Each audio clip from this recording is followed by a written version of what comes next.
Hello there. Welcome to episode 24 of Bow and Blade, a podcast brought to you by medievalists.net, your home for all things medieval on the internet. Bow and Blade gives you a seat at the bar as scholars of medieval warfare go beyond the Wikipedia articles to talk about the debates and the questions that we're working on today. I'm Michael Livingston, professor at the Citadel, the Military College of South Carolina. And I'm Kelly DeVries, professor of history at Loyola University, Maryland. Hey, 24. I didn't think I could even count this high. I don't know about 25. That's beyond the egg card, which is where I learned. It's easier to write in Roman numerals 25 than 24. That's true. That's So true. that's good. We got that going for us. Yeah, 24 episodes in, and no end in sight. It turns out there's a lot of battles and sieges and things in the Middle Ages to talk about. I don't know Who why that is, but who'd there's a lot. know? We're only covering Who knew? 1,200 years, man. So Yeah, it's a lot. It's a lot, and quite a range. We've had quite a range. we have had quite a range, yeah. I think we've said this in here before on the podcast. We don't have a great plan. It's mostly when we get ready to record, we kind of chat for a couple minutes, like, well, what do you want to do next? Yeah. And we're trying to sort of bounce around a little bit in time and place, but it's just like, what do you want to do next? And There we go. and here we are. What are we doing today, man? Yeah, the fall of Acre or Acre. What are we going to call it? Acre? Or Acre? Yeah, Yeah, probably Acre. 1291, end of Crusades. It's a big deal. It This is a is a big deal. big deal. It is a big deal. Uh, Although it's quite interesting because I've been teaching the Crusades for years now, and I've been working on the Crusades. That there's this weird sense out there that there isn't any Crusades after 1204.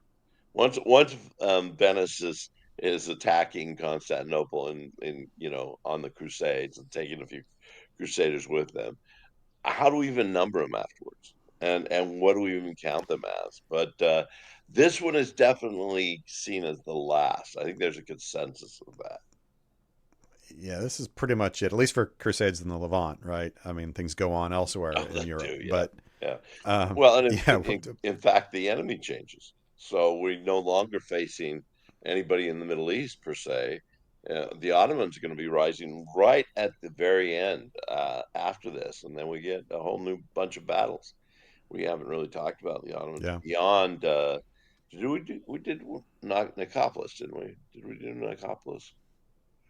We certainly did three Did we do sieges of Rhodes, Nicopolis? but we haven't done Siege of Constantinople yet. I don't know that we've done Nicopolis yet.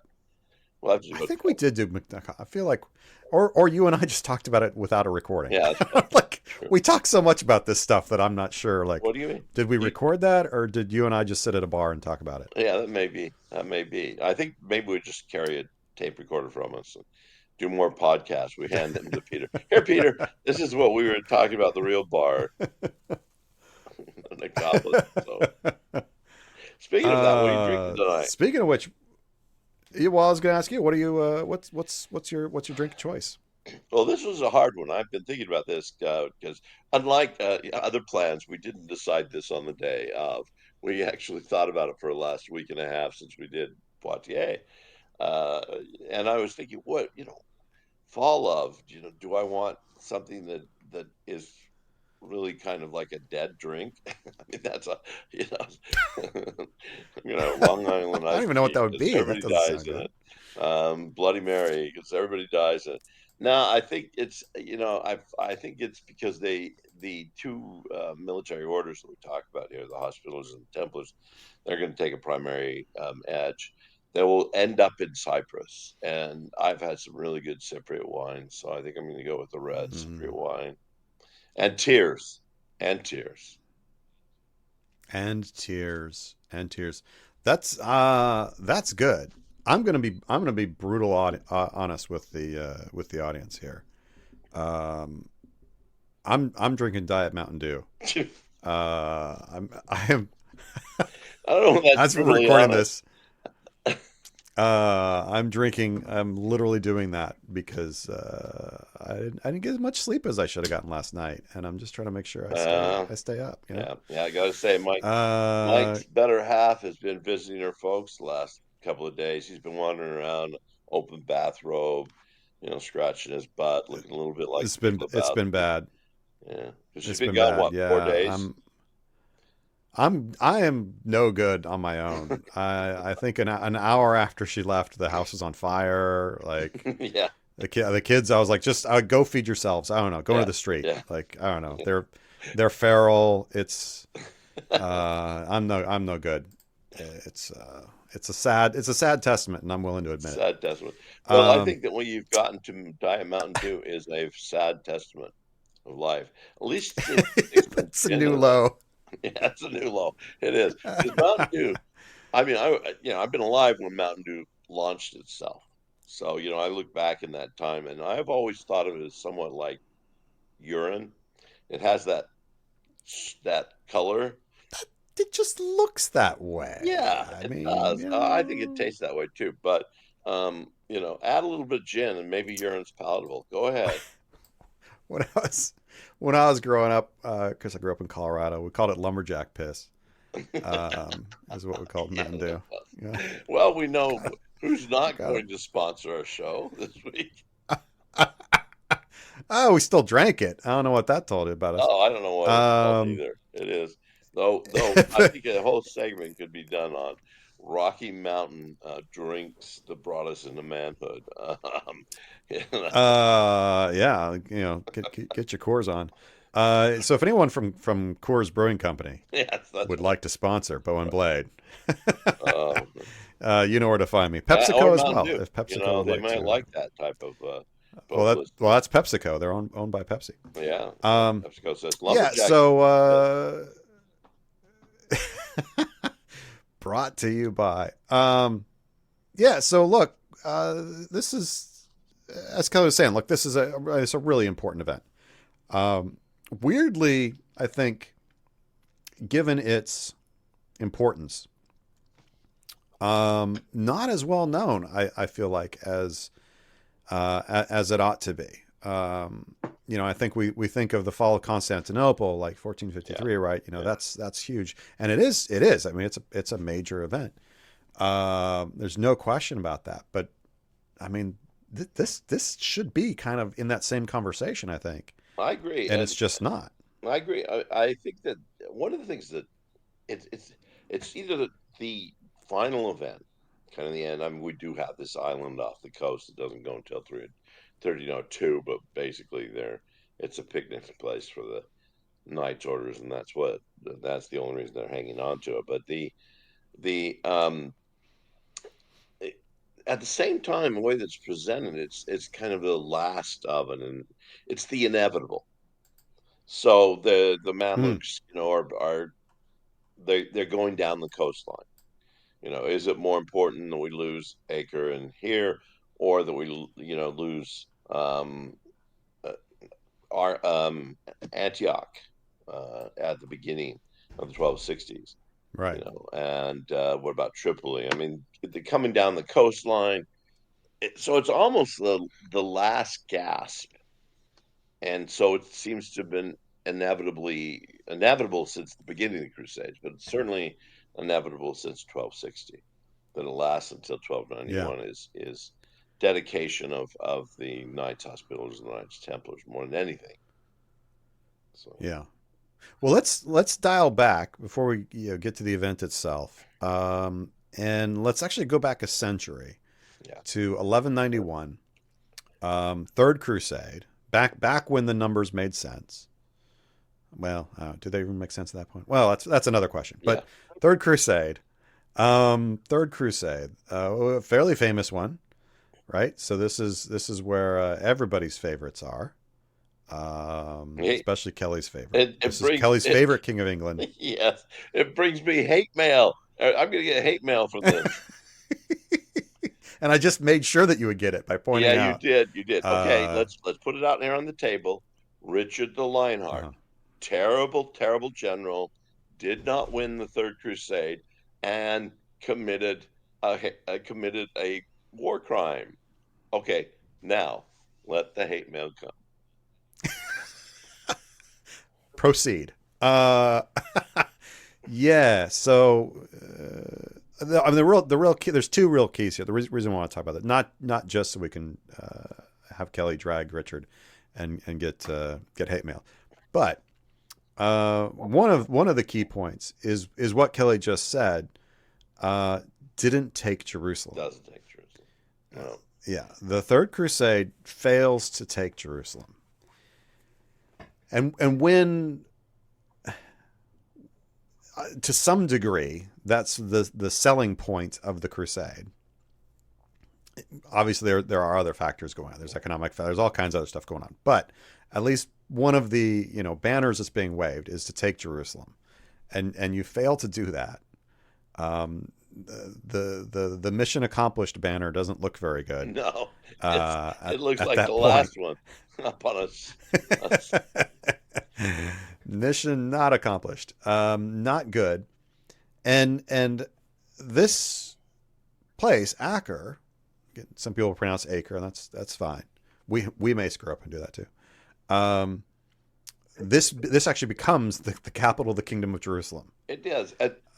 Strange as it sounds. Well, it is strange as it sounds. It's almost the booby prize of the Third Crusade. I kind of feel like you show up at the fair and you can't win you can't win your girl the big prize. You go after the littler one, and this is the littler one.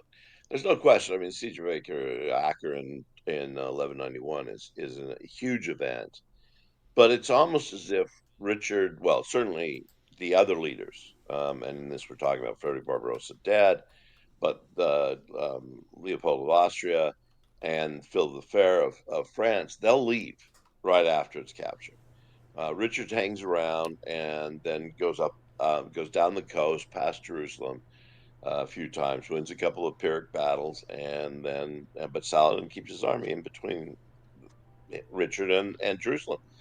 Richard's soldiers could go in 5 at a time and visit Jerusalem. Richard decides to go to Mount Olives, look down on it. And then they go back to Acre and leave. And so the garrison is in Acre. The king of Jerusalem, who's fought in this, he's Guy on it, is there, and that's the new capital, as you said. Yeah. So the kingdom of Jerusalem is not the kingdom of Jerusalem.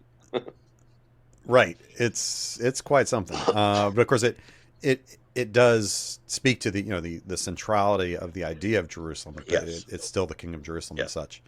And we must give a shout out. When anytime you're thinking about the Siege of Acre in 1191, John Hostler, who we formerly had on the show a few episodes back, talking about his current work actually on Jerusalem, did a terrific book on the Siege of Acre, 1189 to 1191. Just a terrific book. It's a great read, and it's brilliant. Yeah. Go, John. He disagrees with me, by the way, on the on the war crime. But anyway, we'll let him have it too. Yes. But yeah. So this, we should actually ultimately do that. We should do that, and not like the sack of Limoges.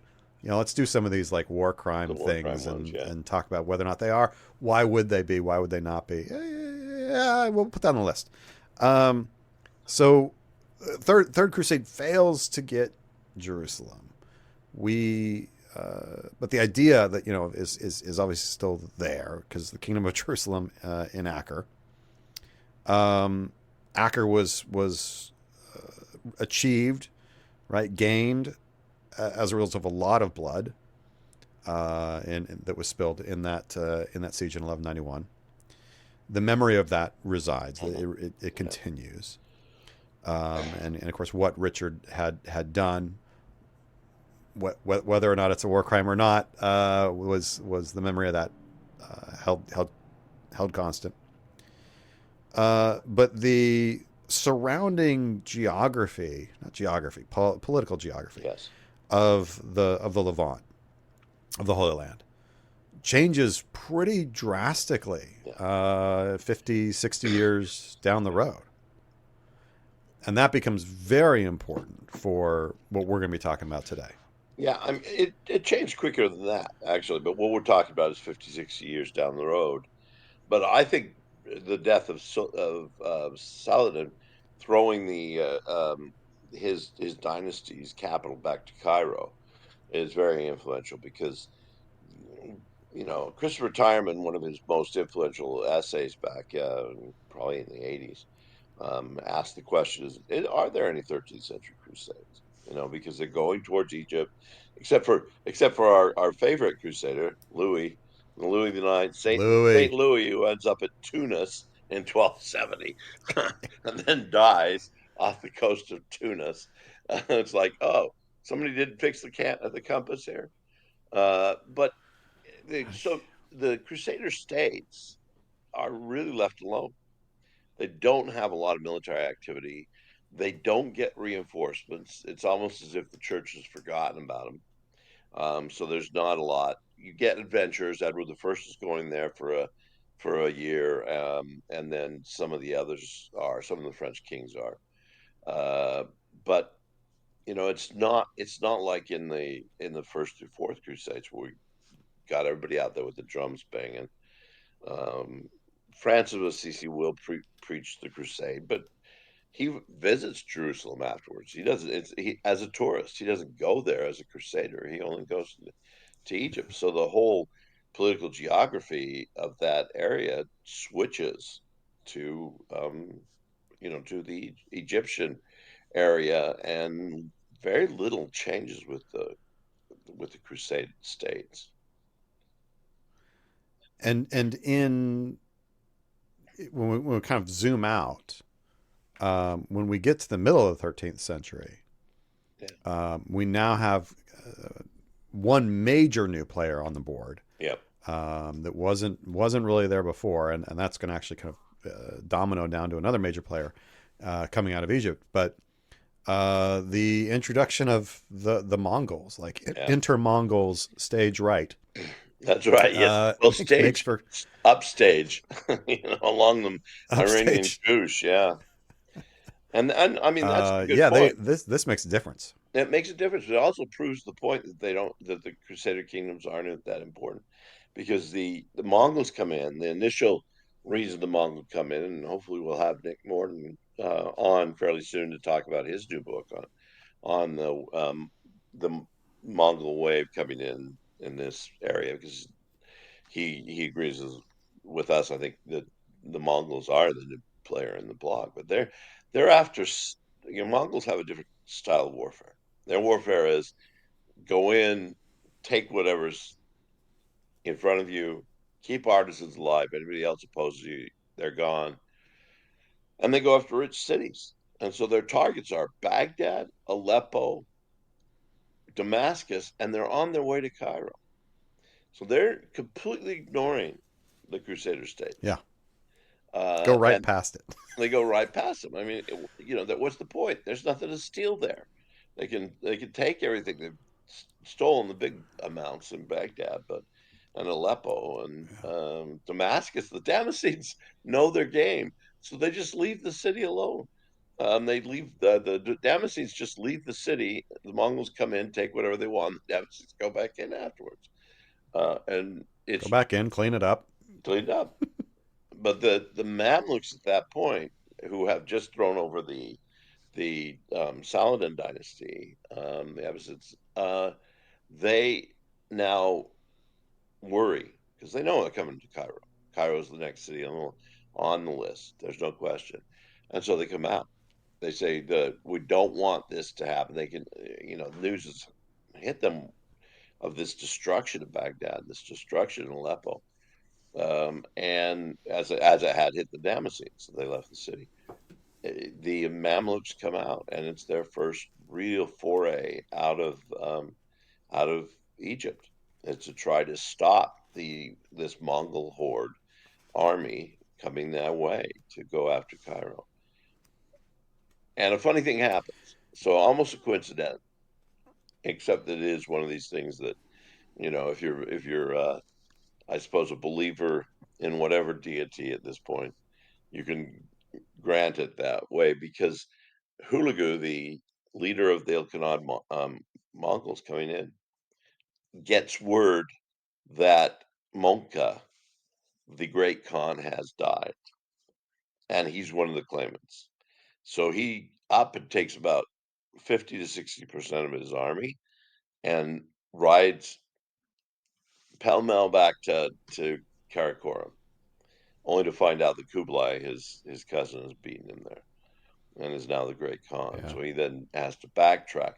But that's the period, that's the time when the Mamluks actually come to battle with the Mongols, is when they do not have their full forces. So, And so as a result, they're able to, turn them back, right? And look at yeah, us. big We victory. did this. Yeah, we're gonna have to do Big Angelut victory. and Holmes in some future show, because those are huge victories. And kind of world shifting victories, even though, I mean, as you've just said, to some degree they're fighting the Mongols, and the Mongols have a hand tied behind their back, It's the Mongols' fault, because they're not really. not having inheritance Yeah, I plans. mean they're. Yeah, So they but nevertheless, in terms of kind of geopolitics, they turned back the Mongols who had marched right down, oh yeah, yeah. out of the steppes and taken all this stuff and destroyed all this stuff and beaten everybody back, and we stopped them. We We stopped stopped. them. And man, is that a good calling card for maybe we should try our hand at reaching out a Yeah, little bit. oh, Like that let's push offensive our strength outward. warfare. Yeah, yeah. I don't think we can Yeah. understate in any conflict, any pre-modern conflict certainly, but it probably goes into the modern as well. That confidence of victory. I've used the term that they get flushed with victory. So this confidence of victory will carry on to the next step. And the Mamluks don't really have, after the Mongols are stopped, even when the Mongols come back with their entire force, they don't go against the Mamluks. The Mamluks have proven themselves. Now they've got confidence. One of the leaders on the field, Baybars, will become the leader of the Mamluk army and the leader of the Mamluk state. And it's just, yeah, we could take them on. If we've beaten the Mongols, it should be something like over a door somewhere. If you've beaten the Mongols, you can do anything. You can take things on, and it also should be said that the Mamluks have a different military structure and a military footprint, that's different from what the Abbasids had. So this Yeah, is when they are coming in, they have different capabilities than what the Crusader states had certainly kind of seen before. Um, in what they're able to bring to bear on the field. Um, and I think that certainly plays into ultimately what happens here yeah. with them starting now to roll up, kind of from the opposite direction, right? The Mongols have rolled down from one direction, and now they Mamluks come rolling back, in the other direction. Um, so all this is happening in the middle of the 13th century, and Acre sitting there, Yeah. Well, the big just sitting city there. at this point, I still think, is Antioch up in the north. And once it gets taken, there's the writing is on the wall. Now there's nothing really to. Because one thing that the Mamluks still have this advantage that Saladin's army did before it, and that the armies of the Second Crusade had, and that is they can get numbers, they can recruit, Yeah, and Mamluks, especially with this kind of victory, come fight for the guys that win. Come fight on David's side, against Goliath, and almost well, we've switched a little bit in the Bible, but uh, the sense of an army being able to stop the Mongols, that just didn't happen in that time. The Mongols stop themselves usually with their extent of logistics running out. They have to have places for the horses to graze. They have to have foodstuffs available and so forth. The Mamluks having those victories, it just really pushes them into a now confidence that they can do the Crusader states. But it is, I mean, these are guys that have been raised as warriors, but as slave warriors. So they're very obedient to leadership, and that's going to help them out. Whereas Saladin always had problems. If he isn't fighting a common foe, his Shiites and Sunnis are at each other's throats. That doesn't happen with the Mamluks. Yeah.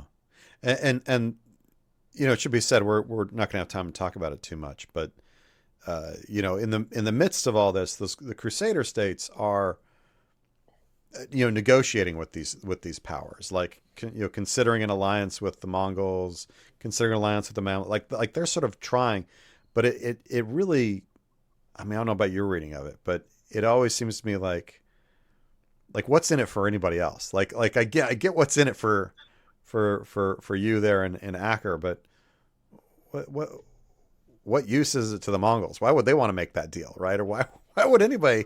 What's in it for them? Well, They really seem to be like, let me be your buddy, bully. yeah, yeah, Like, that's come it. on, That's what are you it. doing? Well, one man's bully is another man's friend, I guess. If you can make an Yeah, alliance with the big boy in the block, you really don't have to worry about your own peace, let alone anybody coming down on you. One of these letters that Mike talks about the fact that there are these alliances that are trying to be formulated. The Crusader States, the men who are running the Crusader States, largely the hospitals and the Templars, Teutonic Knights at this point, they're trying to negotiate with anybody. We have a crazy letter that is sent from Hulagu, the Mongol Ilkhanate Khan, to St. Louis, and says, let's get an alliance together and go out and down and beat the Mamluks. He says, I don't, and he gives the reason. He says, well, I don't have pasture land for my horses down in that region, which he probably didn't. Uh, but that letter has thrown a lot of people into, and a lot of scholars into what WTF, man? That's how do we have this letter from a Hulagu to this king? And of course, if you're like me and you don't think much of St. Louis, you think two of his miracles are losing his entire army in one battle and dying on the coast of Tunis after sending his ships away. Those are two of the five miracles he needs, because how else would it have happened? But yeah, crazy letter that Hulagu sends to him and says, let's ally together, and then you could provide the logistics for my army, and we'll go down to get the Mamluks. get the Mamluks, Strangely, and Louis doesn't answer back, or at least we don't have any he answer. should have. He should have, yeah. He should have. At this point, he says, "No, I think I'll try Um, Central South, Central Sahara." God, he's Louis not good. But it is, yeah. It's a third miracle that we actually have that letter. Um, Yes. it's yeah, Louis. Always get a kick at him. So this, meantime, the other setup point I think that we have to have, and you've mentioned it here a couple times, is the religious orders Hmm. that are now central in Acre. This is the headquarters for major religious order groups. That are kind of three big dogs are all there. The Knights Templars, Knights Hospitallers, and the Teutonic Knights all have uh, I'll have major structures there, right? And Yep. administration. It's home. Well, it has to be. They're Uh, not getting the Crusaders out. So, we there are crusades that are going. They're heading towards Egypt. Or they're like Edward the First, not bringing a lot of people. It's almost as if Edward well, he's Prince Edward at the time, but in yeah. 1271, 72, it's almost as if he is coming down as a tourist. He doesn't have enough troops. And so that the reliance on the defense of these three major Crusade states still, um, Antioch, Tripoli, and Jerusalem, is our military orders that are taking men in who want to serve as religious, as a priest, as well as or a monk, as well as a soldier. That's not a big recruitment. It can be a big recruitment. And so they're the ones who are hanging on to this. And nobody seems to come in. And unlike the Mamluks who go back to Egypt or even into Syria and get more troops, there's nobody coming to help out these military orders. Yeah, it's the guys you got there, and that's Yeah, it's pretty going to much be it. about it. And maybe an influx of a couple hundred a year, but that just enough probably to keep to to make up the numbers that are dying of old age. Yeah, yeah. So it's not exactly a massive, massive number. I mean, in terms of like the entire defense of the city, it's quite a good haul, but it's nothing like what can be brought to bear against them. Yes. And that's where numbers matter. And this is something we've had to point out in a few different contexts, that you can have a large amount of fighters. That's great, unless your enemy has a much greater number. Like, it doesn't matter that you got a lot if they've got a lot more than a lot. Yeah. It's that delta. The differential is the issue, not how many. It's the differential, and then the issue of geography and things that can alternate on those numbers. So yeah, when we get to the Mamluks turning their eyes towards the Crusader States and beginning this, as you say, inevitable march through them, and it is pretty much just a march through them, right? I mean, it's just dominoes. Start here and go that direction. They put up a defense. They all have walls. The walls are extensive, and it does take, but it takes about a year to capture each one of these cities. But that's the other thing the Mamluks seem to have is patience. They're not wanting to do this all in one campaign. It's almost as if the Crusader states have become irrelevant to the Mamluks' existence, but they're irritants. So they're going to have to take them eventually, because you don't want to have a potential leaping off force should Europe all of a sudden get a big crusade spirit again, and start flooding everybody into huge armies into the Holy Land again. But they're patient. They move down piece by piece. So Tripoli falls in 1289, and then it takes 2 years to get Acre. After that, it's patient, but it's methodical. It is just a This is a slow constriction, right? We basically have you surrounded, and we're just going to choke you out. Yeah, and methodically, patiently but determinedly, choke you out. And super glad that you mentioned the fortifications. We talked about this extensively when we're talking about the sieges of Rhodes, and how amazing it is that those fortifications are still there, and that you can go see them. Acre is another place where we can see a lot of old fortifications. You can, in fact, see them on Google Earth. Yeah. You can basically see where those fortifications are. Like, yeah, that's basically where they are, y'all. And it's really cool because Acre is important because of its harbor. It kind of sits on this sort of spit of land that kind of curls around into the Mediterranean, and so that spit of land has been fortified. There's this almost L-shaped walling that cuts off that spit of land and controls it. And then you have the harbor there inside of that. So, really, really great position. And that's a significant stretch of walls. Yeah. And, if you want to surround it, that means you'd have to have an army that goes coast to coast, kind of in a big crescent around this peninsula on the outside of the wall. So, the Mamluks can put up those kind of numbers. Yeah. It's like a 2.5 kilometer run. Yeah, we can put up that kind of line, no problem. And with technology, I mean, they lots and lots of trebuchets, lots of ballistae, I mean, we're too early for guns, but if they had the possibilities, Mamluks would have had guns there. But so they know how. This is also not their first siege, so they know how it is. Yeah. And going back to that idea about numbers, because you're absolutely right. If you're in a battle, so you do Agincourt, for example, having a small number versus a big can work to your favor. In a siege, it never can, because where are you going to do? What are you going to go?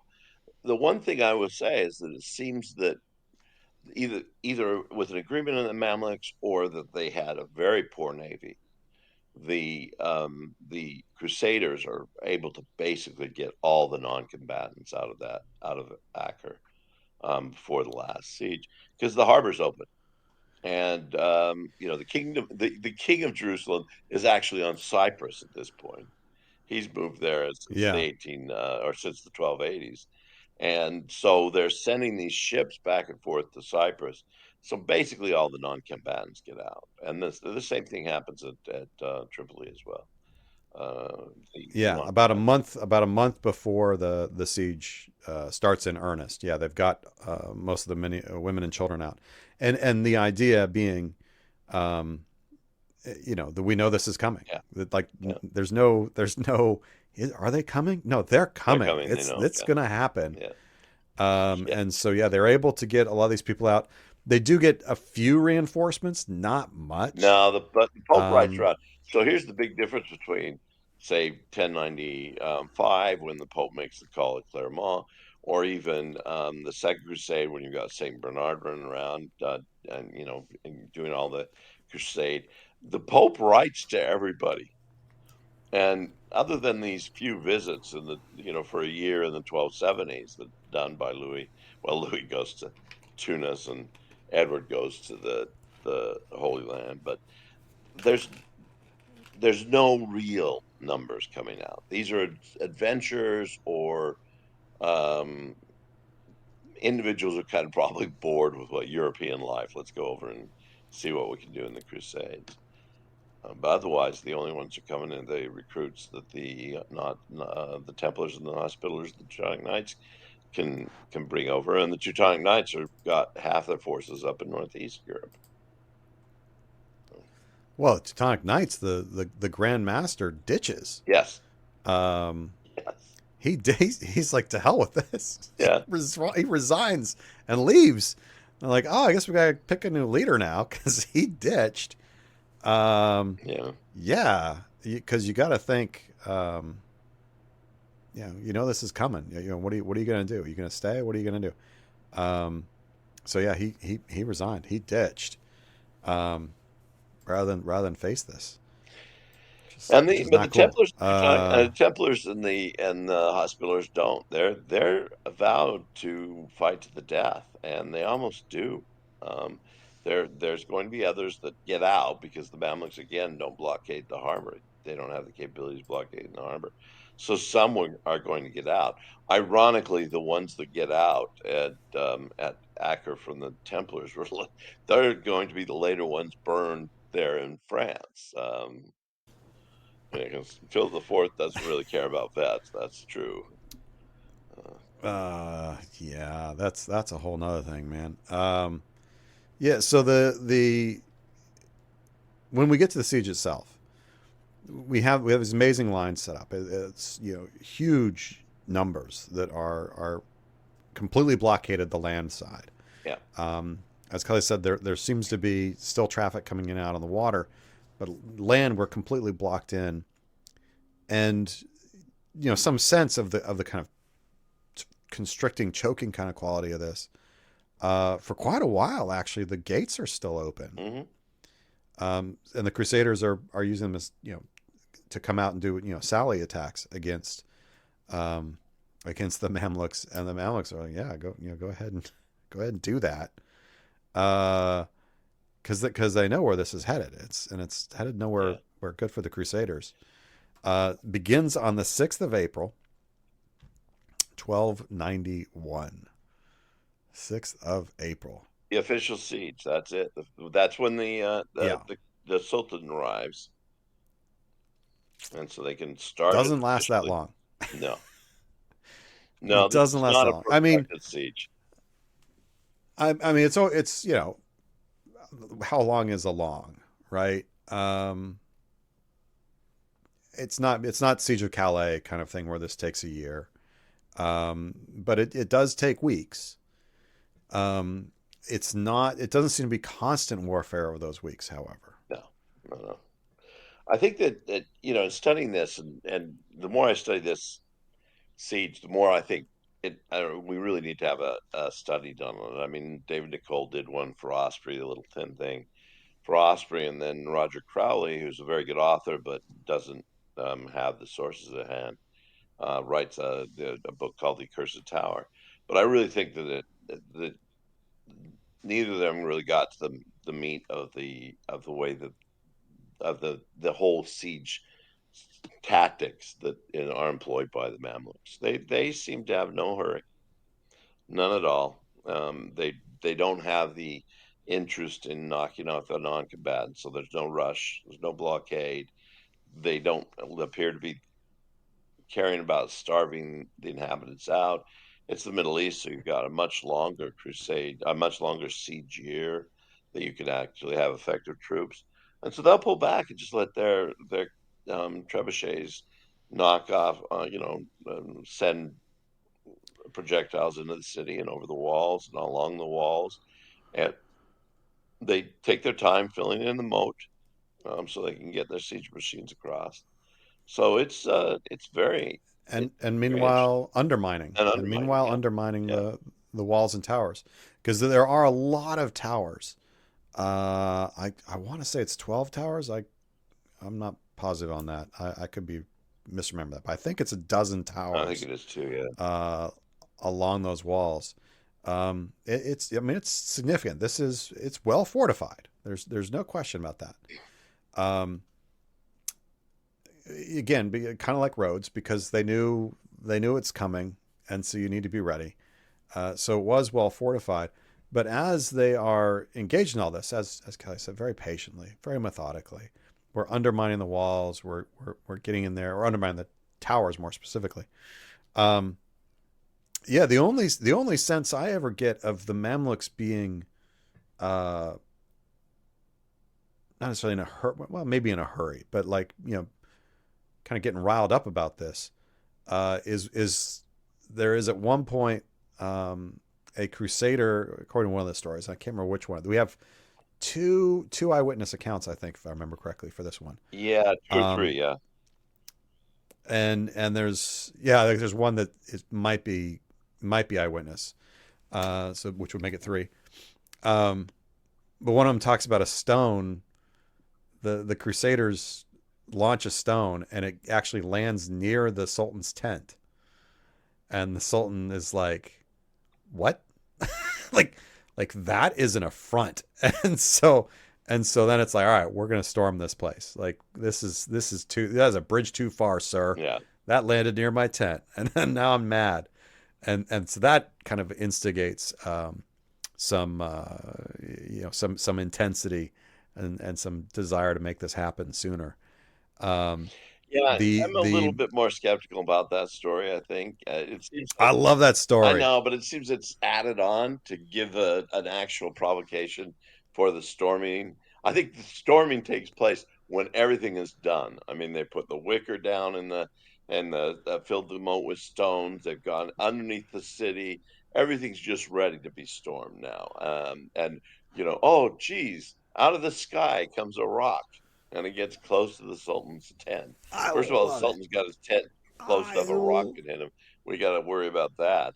But the other thing is the Crusaders have learned, I mean, which what is called Greek fire. Now it's not Greek fire the Byzantines used. This is an incendiary that we know is being made, chemically made, and being used with the big grenade like ceramic um, stone. So maybe I could imagine if that's the case, if they're throwing in an incendiary, or if they worry about an incendiary coming close to the Sultan's tent. Otherwise, just move the Sultan's tent 10 feet behind it, and he's not going to get close to it. So I'm a It's the little more principle. It's skeptical the of that. principle of the thing. Yeah, It's the yeah. principle of the thing. But there's this I other story that says, that's oh, well, the reason the whole thing starts is a love affair. It's a love triangle. oh yeah, oh yeah, yeah, yeah. That So I, and I then wonder what is it? sometimes if writers are getting bored because you're writing about sieges. Things don't happen every day. Well, today I just thought up a fictional angle on why this siege starts. Yeah. So the story goes that that it was a rich woman Yeah, yeah. has an affair with a Muslim, and it gets discovered by the husband, and I think he burns them both to death. Is that am I remembering that correctly? I, it might be. I mean, the problem is that we don't have it in any we get it only secondhand and all this other stuff. And Yeah, yes, this is the reason why they got to go after the city. No, no, no, oh, it's an Arab count. That's what it is. It's an Arab count. A rich young wife of a city and a Muslim who are discovered by the cuckolded husband, and then so they yeah, go out and massacre all the Muslims. That's it, massacre it all. It's one of these things that somebody's just thinking up and going, yeah. Well, what was the yeah, provocation for this siege? Oh, because they're there. They're the last bit yeah, of the Crusader States there. That's much more provocation. yeah. But for That's more likely. Every Troy needs a Helen. That's the thing. Every training's hell. Yeah, it's got to be bonkers. But damn it, I like that stone story You like the landing Stone near. story, yeah. Uh, I'd like to, yeah, yeah, I I'd like like to the see idea. it. I mean, it's certainly would be provocation to attack, and we have other counts, Siege of or the Battle of Cassel that gets started by the tent of Phil the Sixth almost being attacked, and in the Siege of Belgrade, 1465, where Mehmed's attack almost gets attacked, or Mehmed's 10 almost gets attacked. So I don't suppose it is not completely unlikely. Let's put it that way, as my double negative goes out there. But that That's as double far as you're negative gonna also give me. All shows my right. skepticism. You know, I think that ultimately the fact is that we start. What did you say? 9th of April. This is the 18th of May.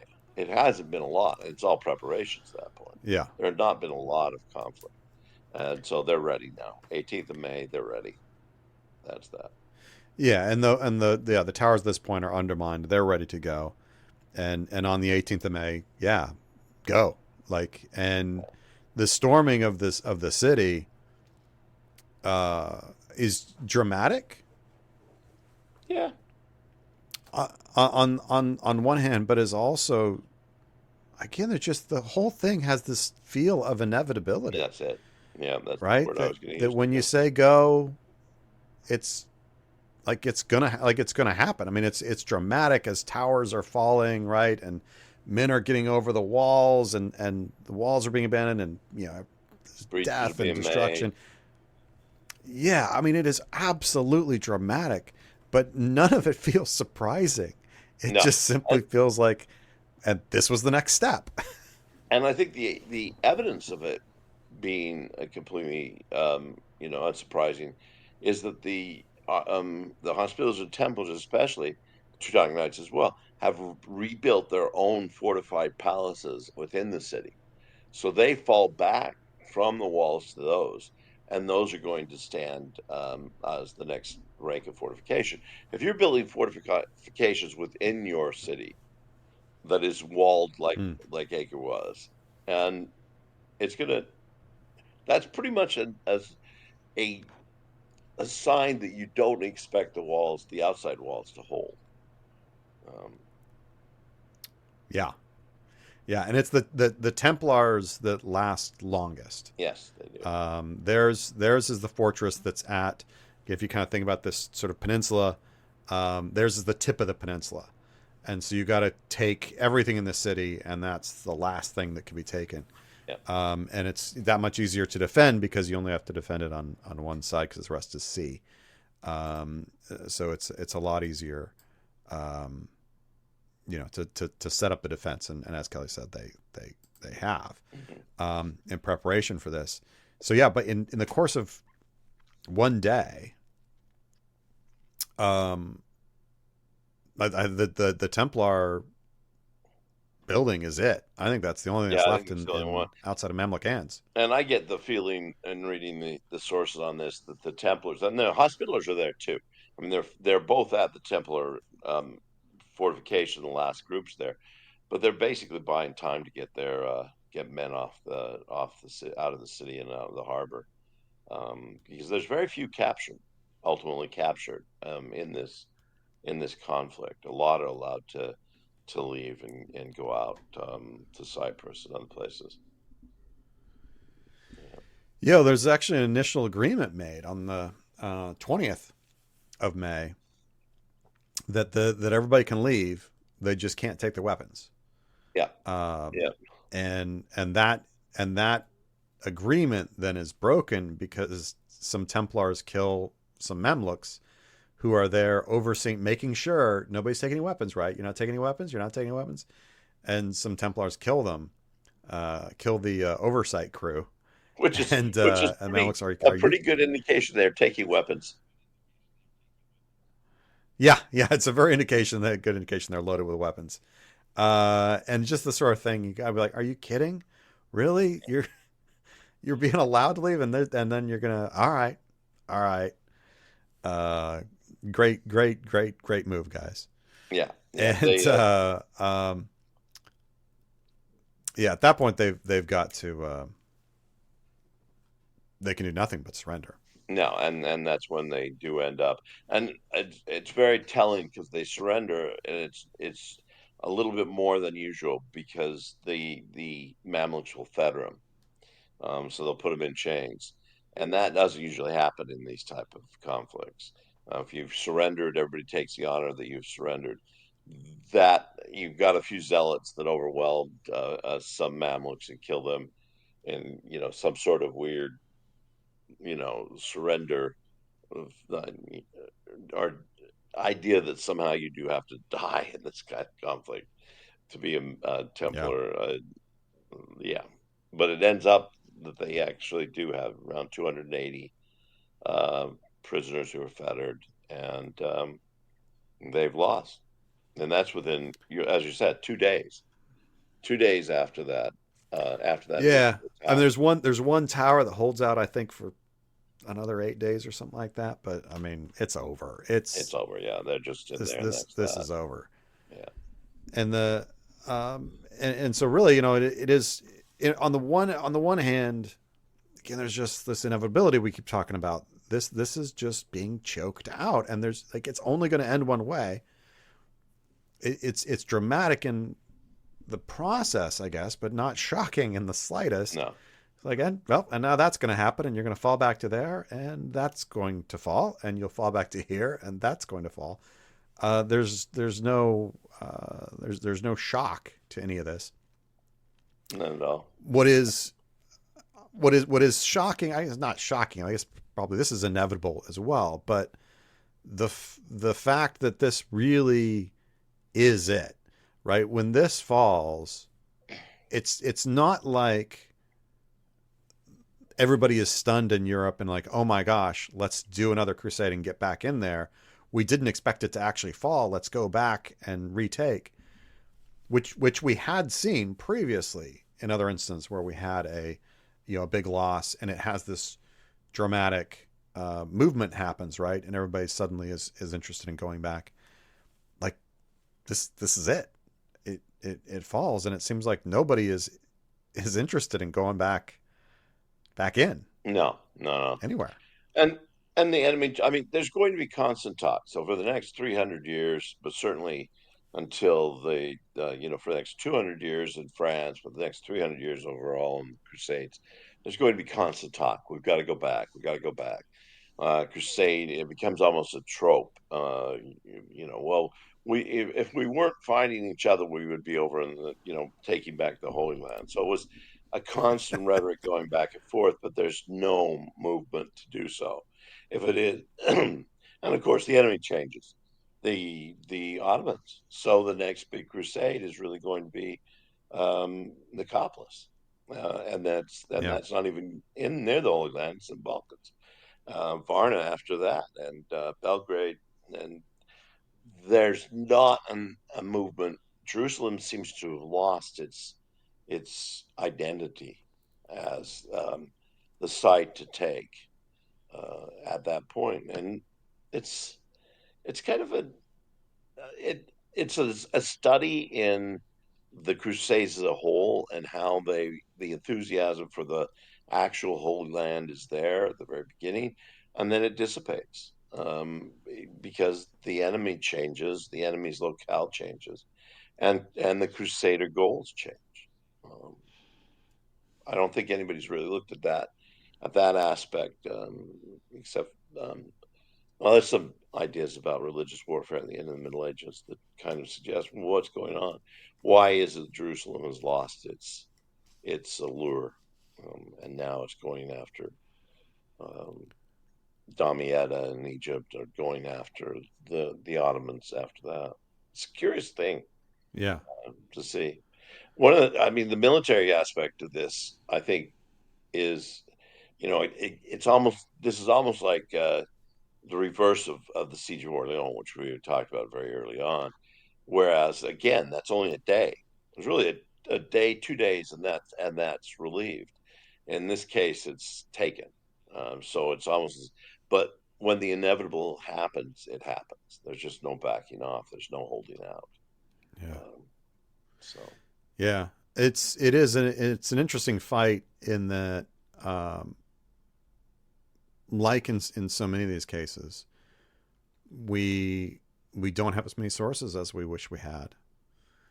Um, yeah, and we run into this. You've heard us talking about this plenty on this show.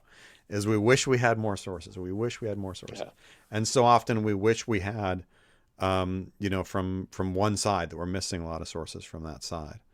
Now somebody may be listening to this and being like, about those eyewitness accounts, but here's, yeah, three more that are in coming from the Mamluk side that aren't well known. That may be, but certainly, as we're kind of looking from the outside, there's just not the kind of sourcing that we wish we had, especially from the Mamluk side, yeah. to really kind of understand what's going on and the thought processes and the logistics and all that kind of stuff that we're missing, because we're basically getting all this stuff from the point of view of the Templars and that side of things. So if anybody's Yeah, listening and knows, we'd love to hear. yeah, I'd like to know why the Mamluks at this point then stopped too, because they've taken the last Crusader city. There's no attempt to move on to Cyprus. That's going to come another century away. There's no attempt, they pushed the Mongols back to the Iranian Kush, so there's no need to attack them either. Now, there's been a lot of bloodshed. It's not going to be too long before Cairo is hit by the Black Death in a way that's going to be very, very, the natural death toll is going to be huge in that as well. So maybe that's that. But Yeah. we don't really know why the Mamluks at this point decide, okay, that's it. We've got it. Now we'll go and hunker down behind our fortifications and not have war. Well, I mean, isn't at least part of the problem is that they begin to have some power struggles even within their own Yeah, yeah, you're right. ranks. Is one of the things that's going on there. So it becomes harder to have a unified front. And very much a case that they do move to Syria, right? And Arsuf, Yes. Yeah, that they've done all that, right? So you've already got a huge buffer zone. Why go beyond that? Maybe there's not much reason to go beyond that. I don't know. It's good. That's a good question. That's a good question, because could they have gone more? Yeah, they could have gone more. where go? I mean, other Uh, than going after Cyprus, but yeah, where do you? after Byzantium. Yeah, where do you go? Yeah. Do you go deeper into? I don't know. I don't know, man. That's a good question. A good question. Um, they're going to turn the lights out on us. Yeah, yeah, yeah. Uh, what more do you wish we knew about this battle or this siege? Excuse me. I'd like to have more sources, of course. There's no other question. I mean, if we're opening our Christmas stocking and there's a whole bunch of new eyewitness accounts, I mean, I'm happy as I'll punch. But I think more than anything, this needs. I'd like somebody to study this Mamluk campaign. We've got a lot the on the other side. We got a lot against the Mongols. As I said, Nick Morton's book is great on that. But nobody really looks at the Mamluks. What are they wanting to accomplish? How are they doing it? This methodical means of warfare seems to be something that is new. It'll carry into the next phase. Is this a Mamluk thing on its own? I'd love to have a Mamluk military manual. I thought we had one. We might, but Do we not have one? not that talk about this specific siege, or not talk Oh, about right. this Yeah, yeah, specific yeah, yeah. campaign, because it seems Yeah. very much the patience in it and everything else. It seems ideal to study as a, and say, okay, this is how the Crusade States wrapped up. Right. No, all right. Awesome. Um, What yeah, about there is. yourself? Yeah, What we would do you have one. want? We do. For me, um, when it comes to this battle, siege. I keep saying battle. Sorry. Um, the thing that I most kind of wish we had was someone writing through this battle on a kind of street level, Yeah, because yeah. we have probably the capability to kind of tell that story. Hmm. We have enough on our accounts, and the geography is in place to pretty closely map that. I mean, it's not going to be perfect, right? But to be able to show, okay, almost like minute by minute, blow by blow, Yeah, as this yeah. thing just kind of collapses down, and that street fighting and panic. I think it would be a cool story to tell, especially considering the importance of what really is happening. That in Yeah. this, yeah, it's the inevitable culmination of years, but in one day, that's it for the Holy It's Land. all, Like yeah, like yeah. that's it, And that's why we and call it a and that's battle that's too. pretty. I mean, it's one day. It's a Yeah, battle. It's the length of a battle. and it's dramatic in that historical sense, and that you're talking about something that from the edge of the walls, the furthest distance wall to the furthest distance in the city, right? Like the furthest distance you can go in this fight is like less than 900 yards. Yeah, Like yeah. it's not a huge space, and that in that day, all of this collapsed down in that space. That's pretty cool, and I don't feel like it's really been kind of brought out that way. So I'd love to have that. Yeah. I think that'd be pretty cool. Well, and this is, and Um, one final thing I'd just say about this. This is the end of an older era of fighting. I mean, we're going to turn around and it's going to be a mm, Hundred Years' War. We're going to start seeing gunpowder weapons appear. We're going to see plate metal, plates being put on top of mail initially and then becoming an enclosed armor, armor. We've got crossbows that are going to be more powerful coming up. It's almost the last gasp of the earlier military technology, and we see a little bit mm. of an essence with the incendiaries coming in and so forth. See a little bit of what the future is going to be, but it almost seems to be that this is the last of the high Middle Ages, of the mail armor and the great helm and the swords that are not as strong as they are going to be in the next couple of centuries, and non-steel arrow tips and things like that. So it's it The end of an an era. end of an era. It really is. Yeah. Well, look, everybody, we're so glad you're listening. Our next episode is going to be another Q&A, episode 25. So we'll put our fifth Q&A. Fifth Q&A. Is that right? Yeah. Wow. We have already got questions that have been coming in. But look, if you got more questions, like, we need them. You got to send them to us. Send them. We got a great one via email the other day. Someone put one on the Patreon.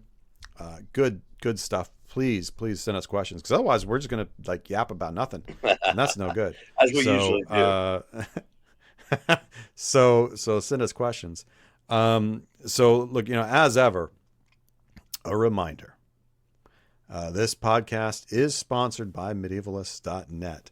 So the best way to support us, other than buying our individual books, of course, is to join their Patreon at patreon.com/medievalists. And that is the absolute best place to drop us a line if you have a question for our Q&As. And if we don't get to it, in this next episode, like, don't worry. We keep them around, and we'll try and get to it the next time we do a Q&A. So please do get those in. And we look forward to seeing what you want us to talk about. Thanks, everybody. Absolutely. That's always fun. Thanks.